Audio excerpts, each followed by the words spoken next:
프롤로그. 모든 세대를 위한 재테크의 답. 모르면 당해야죠.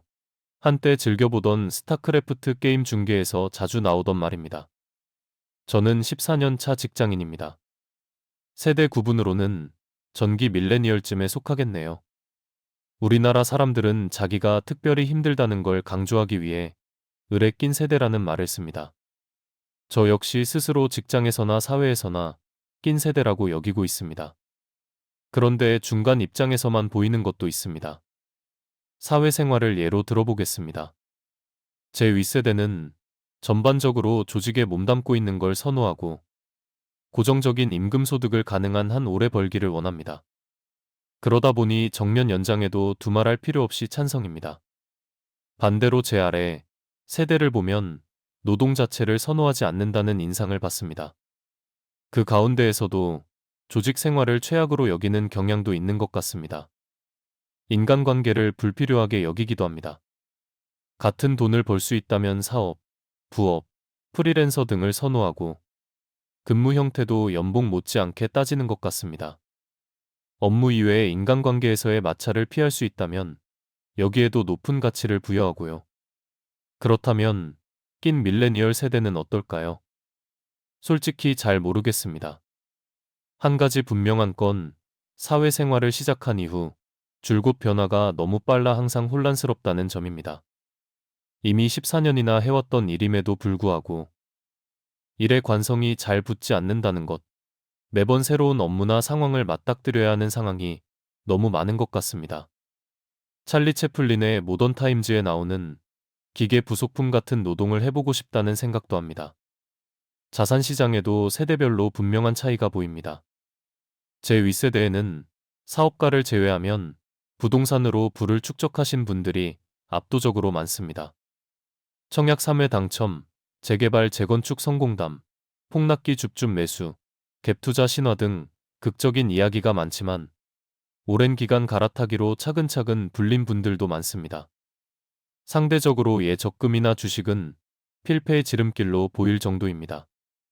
반면 제 아래 세대는 부동산 이외, 특히 금융자산에 대한 선호가 강하게 나타나는 것 같습니다.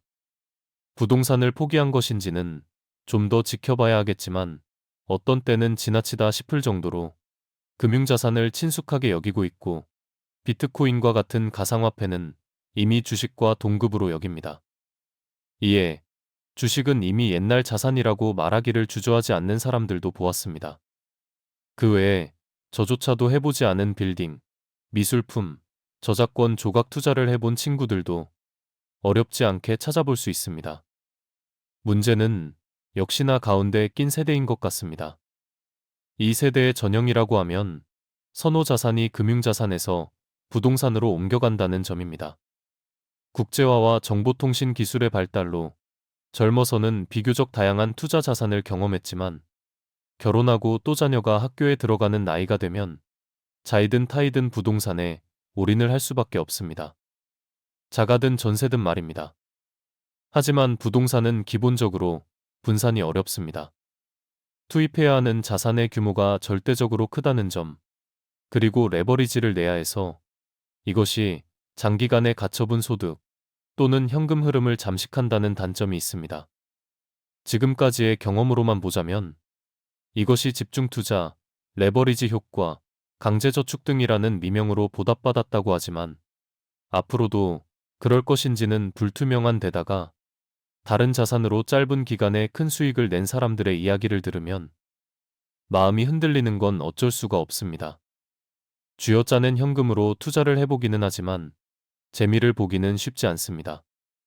그런가 하면 조금 형편이 나은 친구들은 보유한 부동산 가격이 많이 오르거나 소득이 오르거나 대출금을 상당 부분 상환함에 따라 여유가 생겨 부동산 이외의 다른 투자 자산을 찾아보려는 경우도 있었습니다. 특히 이때쯤 되면 현실에 여러 우려들이 끼어들기 시작하면서 위험한 투자는 조금 꺼리는 경향도 생겨나기 시작합니다. 이런 고민을 안고 있는 또래들에게 저는 줄곧 세제 혜택이 있는 계좌인 연금저축, IRP, ISA에서의 자산 배분 투자를 권해왔습니다. 하지만 몇 년 동안 크게 효과가 없었습니다. 투자법치고는 정말 이게 다인가 싶을 정도로 밍밍한 자산 배분 투자의 특성 때문인 것도 있겠지만 우리나라에서는 특히 자산 배분 투자를 어렵게 하는 외부 요인들도 많았습니다.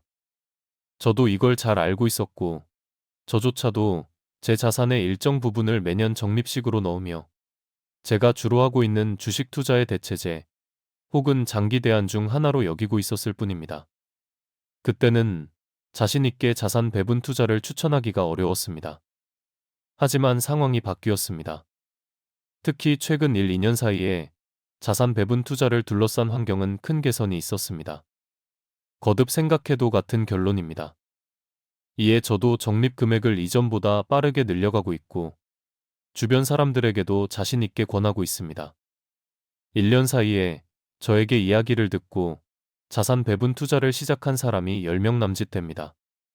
잘 나가는 주식 종목에 투자해서 얻은 성과처럼 눈에 확 띄는 것은 아니지만 반응이 썩 나쁘지는 않은 편입니다. 특히 이런 방법이 있는 줄 몰랐다고 하면서 이제 막 초등학교에 들어간 자녀에게도 같은 방식의 투자를 권하고 있다는 지인의 말을 들었을 때가 가장 기분이 좋았습니다. 이 책은 자산 배분 투자에 관한 책이지만 투자 전략에 대해서는 다루고 있지 않습니다.